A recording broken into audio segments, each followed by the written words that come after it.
Story RH, le podcast RH qui ne vous raconte pas d'histoire. Bienvenue à toutes, bienvenue à tous.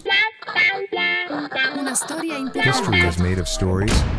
Dans cet épisode, nous vous invitons dans nos réunions. Un syndrome incurable. Des réunions, encore des réunions. On dirait les Shadocks qui entrent dans un cycle infernal pour en ressortir lessivés.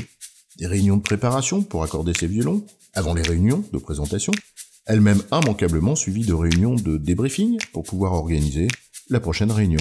Et ça a même un nom, preuve de l'importance du phénomène. Ça s'appelle la réunionnite. De back-to-back meetings en réunions stratégiques interminables, nos agendas ressemblent davantage à une liste de courses qu'à un planning pensé et réaliste. Mais alors de quelle maladie ce syndrome est-il le signe ? Peut-on en guérir ? La réunionnite, ce syndrome incurable, c'est quoi l'histoire ?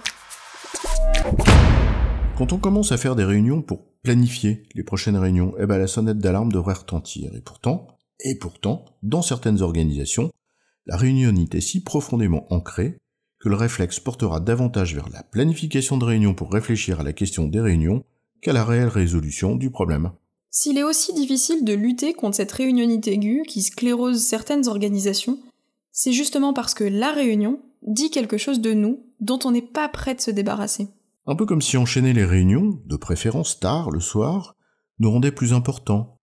Un truc de chef, quoi. Hein, chef ? Dis-moi quelles sont tes réunions, je te dirai qui tu es. Bref, un agenda de ministre. La réunion devient alors le symbole de notre pouvoir sur l'autre. Qui de nous deux décalera ses contraintes pour coller à celles de l'autre ? En réunion, comme au théâtre de l'Antiquité, on s'y rend davantage pour être vu. Ce qui a de l'importance n'est pas tant le sujet que l'on traite, mais plutôt la place que l'on occupe, son temps de parole, mais aussi qui est arrivé à l'heure, qui repart avant la fin. Mais également, qui était présent.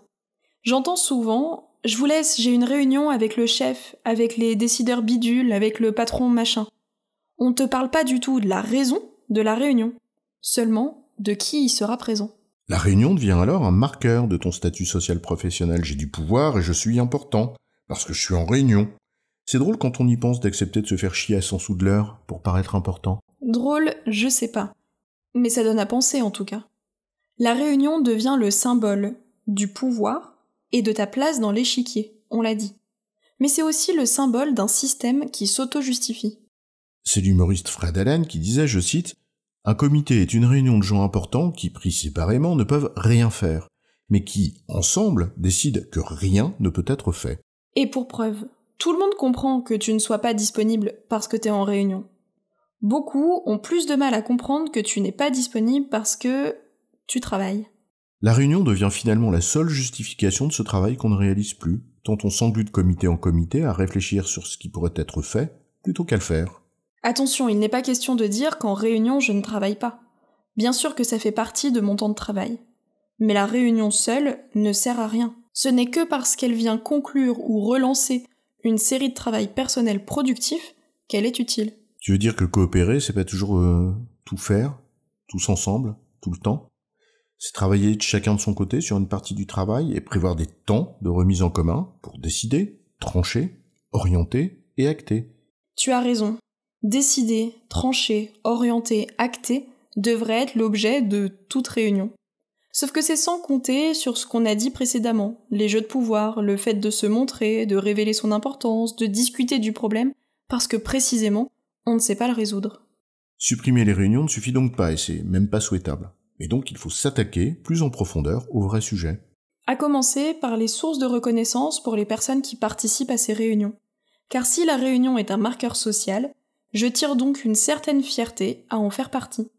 C'est sûr que si participer à une réunion pour être reconnu devient l'ambition ultime, ça questionne quand même un peu sur ton ambition, non ? Oui, mais ça questionne aussi sur la manière dont l'entreprise valorise les personnes. Parfois, il faut être vu pour être reconnu. Alors tu te montres en réunion auprès des chefs qui décident de ton bonus de fin d'année. Donc si on veut lutter contre un présentéisme improductif, il faut s'intéresser aux processus de reconnaissance en vogue dans l'entreprise, ceux qui sont écrits bien sûr, mais aussi ceux qui sont officieux et relèvent de la culture de la boîte. Mais il faut aussi s'intéresser à la façon dont les personnes coopèrent, et en particulier, partagent l'information. Quand ne pas être invité à la réunion nous prive d'informations pourtant essentielles pour comprendre les impacts sur notre propre activité, alors pas étonnant qu'on manque de sièges. Et si c'était l'organisation du travail qu'il fallait revoir et avec elle les rôles de chacun des services, la fluidité des processus lorsque les acteurs se multiplient, l'autonomie des collaborateurs. Et des managers. Parfois, les managers qui laissent leur place en réunion à leurs collaborateurs ont peur, à tort ou à raison, d'être considérés comme inutiles. Si ton collaborateur peut te représenter, alors à quoi tu sers ? Ils préfèrent alors jouer les passe-plats plutôt que de perdre leur position, redonner une vraie place aux managers et les valoriser pour ce qu'ils font, plus que pour ce qu'ils savent, permettrait peut-être de réduire le nombre de personnes en comité opérationnel. Tu veux dire que, pour lutter contre la réunionnite, il faudrait se questionner sur les sources de reconnaissance, la manière dont les gens coopèrent, l'autonomie des collaborateurs et le rôle des managers ? Entre autres, oui. Pas facile, n'est-ce pas ? Sans compter que réduire les réunions, c'est aussi accepter de dire ce que je faisais, là, était inutile et je n'étais pas productif. Tant que l'image primera sur ce qu'on réalise concrètement, la réunionnite aura de beaux jours devant elle.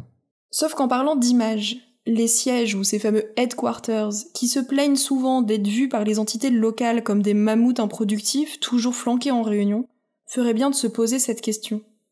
Quelle valeur est-ce que nous apportons réellement ? Eh bien, on n'a qu'à faire une réunion pour répondre à ces questions. Ou un autre podcast. Tiens, on l'appellera « Je suis en réunion, mais je me soigne ». Je te cale une réunion pour parler de ce qu'on pourrait mettre dedans. En résumé, la réunion n'est pas une maladie mais un syndrome. Elle révèle des mots bien plus profonds comme la place du pouvoir, la question de la reconnaissance et l'organisation du travail. Il n'est pas question de les supprimer, mais il conviendrait néanmoins de se pencher sur la question pour les optimiser. J'ai bon, chef ? Oui, tu as bon, mais on va pas en faire toute une histoire.